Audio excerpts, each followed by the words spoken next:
लो तो रासायनिक बंध यानी कि केमिकल बॉन्ड। तो तीन प्रकार के रासायनिक बंध होते हैं। एक होता है विद्युत संयोजी बंध, सहसंयोजी बंध और उपसहसंयोजी बंध। विद्युत संयोजी बंध को अपन आयनिक बंध भी कहते हैं, सहसंयोजी को कोवेलेंट बॉन्ड और उपसहसंयोजी बंध को कोऑर्डिनेट बॉन्ड भी अपन कहते हैं। ठीक है, सबसे पहले अपन देखते हैं विद्युत संयोजी बंध या फिर आयनिक बंध। धनायन व ऋणायन से बनने वाला बंध आयनिक बंध कहलाता है। नाम ही स्पष्ट है, आयनिक यानी जो आयनों से मिलकर बना हो, और आयन धनायन होगा या ऋणायन होगा, यानी धातु और अधातु के मध्य बनने वाला। क्यों? क्योंकि धायन कौन होता है? धातु। ऋणायन कौन होता है? अधातु। तो यानी धातु अधातु के बीच बनने वाला बंध कौन सा रहेगा? अपना आयनिक बंध। और धनायन ऋणायन के बीच बनने वाला बंध भी आयनिक बंध। इसमें इलेक्ट्रॉन का हस्तांतरण होता है, ना कि साझेदारी। अभी अपन जो आगे पढ़ेंगे बंध, उनमें साझेदारी होती है। इसमें क्या होता है?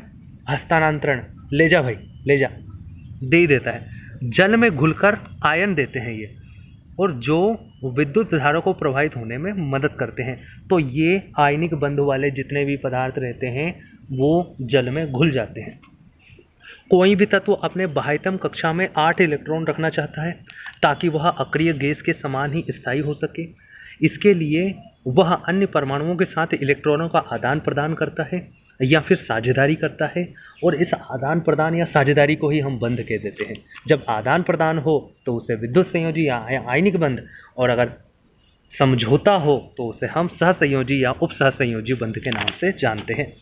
विद्युत संयोजी या फिर आयनिक बंध, तो यह बंध इलेक्ट्रॉन के त्याग करने से या ग्रहण करने के कारण बनता है, अर्थात इलेक्ट्रॉन के स्थानांतरण से बनता है। यह धातुओं अधातुओं के बीच बनता है। धातु इलेक्ट्रॉन को त्यागते हैं जबकि अधातु ग्रहण करते हैं। जैसे NaCl, नमक क्या है? एक आयनिक बंध का एग्जाम्पल है। सोडियम धातु है, क्लोरीन अधातु है, धनायन है, ऋणायन है, बन गया। विशेषता, ये बंध वाले तत्व ठोस अवस्था में विद्युत के कुचालक होते हैं। नमक में अगर आप डालोगे तो करंट फ्लो नहीं होगा, ठोस अवस्था में विद्युत के कुचालक होते हैं, किंतु इनका जलीय विलयन विद्युत का चालक होता है। ये सामान्यतः जल में घुलनशील होते हैं, घुल जाता है नमक। ये कार्बनिक विलायक यानी जैसे बेंजील वगैरह में घुलनशील कम होते हैं, कम घुलते हैं। ये रासायनिक रूप से रवेदार होते हैं। इनका क्वथनांक एवं गलनांक बहुत उच्च होता है। कभी कढ़ाई में नमक को रख के पिघलाने की कोशिश करना, कढ़ाई पिघल जाएगी पर नमक नहीं पिघलेगा। बहुत ही क्वथनांक उच्च होता है और गलनांक भी। आयनिक बंध के लिए शर्तें, तो शर्त क्या है? पहली शर्त, इसमें हमेशा इलेक्ट्रॉन का स्थानांतरण होगा, साझेदारी नहीं होगी।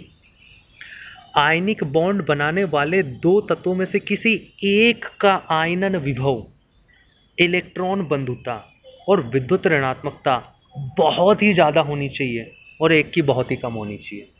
अब जो अपन ने वर्ड पढ़े ना, सबका कॉन्सेप्ट जानते कि होता क्या है। आयनन विभव क्या होता है? Ionization potential. आयनन विभव, ध्यान से सुनना, आयनन विभव क्या होता है? बाहरी कक्षा से किसी इलेक्ट्रॉन को बाहर निकालने के लिए आवश्यक ऊर्जा की मात्रा को आयनन विभव कहते हैं। किसी परमाणु के बाहरी कक्षा से इलेक्ट्रॉन को बाहर निकालने के लिए आवश्यक ऊर्जा की मात्रा को आयनन विभव कहते हैं। तत्वों को आयनन यानी कि तत्वों को आयन में बदलने के लिए आवश्यक ऊर्जा की मात्रा को आयनन विभव कहते हैं।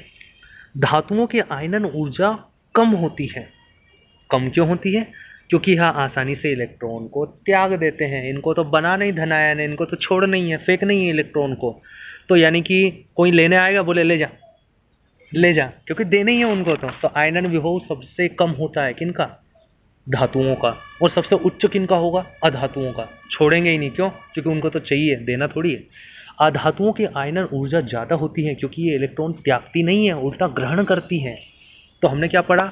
आयनिक बंध बनने के लिए क्या शर्त है कि एक का आयनन विभव बहुत उच्च होना चाहिए, एक का बहुत निम्न।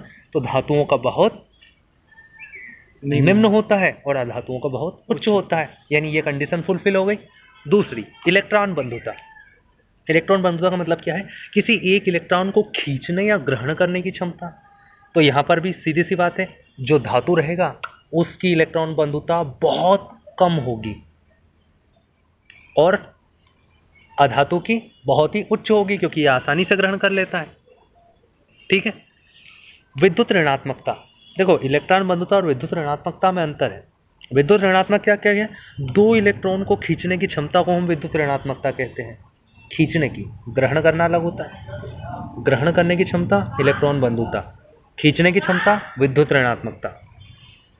फ्लोरीन की विद्युत ऋणात्मकता सबसे ज़्यादा होती है। विद्युत ऋणात्मकता धातुओं की बहुत कम और अधातुओं की बहुत ज़्यादा, यानी आयनन विभव धातुओं का बहुत ज़्यादा, अधातुओं का बहुत कम। बाकी इलेक्ट्रॉन बंधुता और विद्युत ऋणात्मकता अधातुओं की बहुत ज़्यादा और धातुओं की बहुत कम। इन तीनों चीज़ों में धातुएं बहुत कम और अधातुएं बहुत ज़्यादा होती हैं। अच्छा, धातुओं का आयनन विभव भी तो बहुत कम रहेगा। क्यों? क्योंकि एक इलेक्ट्रॉन को निकालने के लिए आवश्यक ऊर्जा की मात्रा तो बहुत कम ऊर्जा चाहिए धातुओं से इलेक्ट्रॉन को निकालने के लिए। इसलिए आयनन विभव, इलेक्ट्रॉन बंधुता और विद्युत ऋणात्मकता तीनों ही धातुओं की बहुत कम होती है, जबकि अधातुओं की बहुत ज़्यादा होती है। सर्वाधिक आयनन विभव होता है अक्रिय गैसों का, छोड़ती ही नहीं है इलेक्ट्रॉन, अष्टक पूर्ण है, निकाल के दिखाओ तुम इलेक्ट्रॉन। सर्वाधिक इलेक्ट्रॉन बंधुता क्लोरीन की, सर्वाधिक विद्युत ऋणात्मकता फ्लोरीन की। सहसंयोजी बंध, आयनिक बंध हो गया। कोवेलेंट बॉन्ड, यह इलेक्ट्रॉन का हस्तांतरण नहीं होता है, साझेदारी की जाती है। यह एक अधातु का दूसरी अधातु के साथ बनने वाला बंध है। सीधा सीधा सारे क्वेश्चन है। सहसंयोजी बंध दो अधातुओं के बीच में बनता है। इलेक्ट्रॉन की साझेदारी के हिसाब से इसे 3 भागों में बांटा है, single bond, double bond, triple bond. जहां एक इलेक्ट्रॉन की साझेदारी हो, 2 की हो, 3 की हो, single bond, double bond, triple bond. Hydrogen को स्थायी होने के लिए एक इलेक्ट्रॉन की आवश्यकता होती है, इसलिए हाइड्रोजन हाइड्रोजन के बीच में एक बॉन्ड यानी सिंगल बॉन्ड बनता है, क्योंकि एक ही इलेक्ट्रॉन की साझेदारी होती है। गिनती का एक ही इलेक्ट्रॉन है हाइड्रोजन के पास। वैसे ऑक्सीजन, ऑक्सीजन के लास्ट में 6 इलेक्ट्रॉन है, उसे 2 इलेक्ट्रॉन चाहिए, तो 2 ऑक्सीजन ऑक्सीजन के बीच में बनने वाला बॉन्ड रहेगा डबल बॉन्ड। और ऑक्सीजन क्या है? अधातु है, यानी 2 अधातुओं के बीच में बन रहा है और साझेदारी हो रही है, यानी कौन सा बॉन्ड है? कोवेलेंट बॉन्ड, यानी कि सहसंयोजी बंध। एक नाइट्रोजन दूसरी नाइट्रोजन के बीच में बनने वाला बॉन्ड ट्रिपल बॉन्ड होता है, अधातु है और कैसा बन रहा है?